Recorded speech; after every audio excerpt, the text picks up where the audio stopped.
وکړي چې د موسیقۍ د زده کړو خپل پلان د سیمې له ښوونځیو کالجونو او پوهنتونونو سره هم شریک کړي او د عملي کېدو لپاره یې اډوکسي وکړي. دا PMI دا اداره به دا سازمان به کوښښ وکړي چې په انټرنیټي نړۍ کې د پښتو موسیقۍ لپاره ځانګړی کور جوړ کړي چې د دې آنلاین پلیټفارم پر مټ پښتانه سندرغاړي او هنرمندان وکولی شي خپل هنر د موسیقۍ نړیوال بازار ته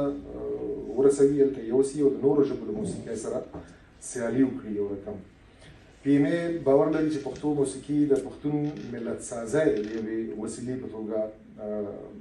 دا کارول کیدی شي. دا راز د دې هنر د پښتون ولس او د ریښمو پر لار د پرتو نورو ملتونو ترمنځ د سولې او ثبات رامنځته کولو په برخه کې هم کار اخیستل کیدی شي چې ورسره د سیمې فرهنګي اړیکې، وګړنیزه راشه درشه او سوداګري وده ومومي. او اخرنی ټکی به زه دا یاد کړم چې PMI پر سیمه ییز او هم نړیوال کچ د میوزیک ډیپلوماسۍ ارزښت مني، هغه درک کوي. د کلتوري چارو پوهان موسیقۍ ته د بشریت د نړیوالې ژبې په توګه ګوري او باور لري چې دا هنر د ملتونو په فرهنګي حوزو کې عاطفي او حسي تاثیرات خپروي. هغه پیچلي مسایل چې سیاسي مذاکرات یې نشي حلولی، موسیقي دا زور لري چې د ولسونو حتی ملتونو ترمنځ د همدردۍ او همکارۍ عاطفي روحیه ایجاد او مشکل حل کړي. تاسو به شاید چې د سپورټ ډیپلوماسۍ سره هغه اصطلاح سره بلد دي، ځینې هېوادونه په سیمه کې هم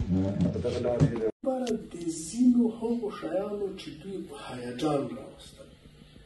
دوی سره یو کول، د دوی لپاره یو معنوي قوت ورکول،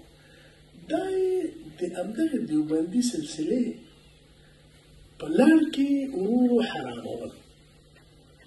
دا ژوند یې ورته وچاوه چې دومره دوی محدود شي چې دا فقط د جګړې او یعنې له پښتون نه اتڼ اخیستل، له پښتون نه لنډۍ اخیستل، له پښتون نه ډول اخیستل، دا ډېر سخت ډېر شیان یې ترې واخیستل، دا یې نه شوای ترې اخیستل، دوی په دې پوهېدل. دا یوازې هغه وخت اخیستل کېدل چې دا حرام کړی شي. ګورئ موږ 7 پېړۍ ویشل شوي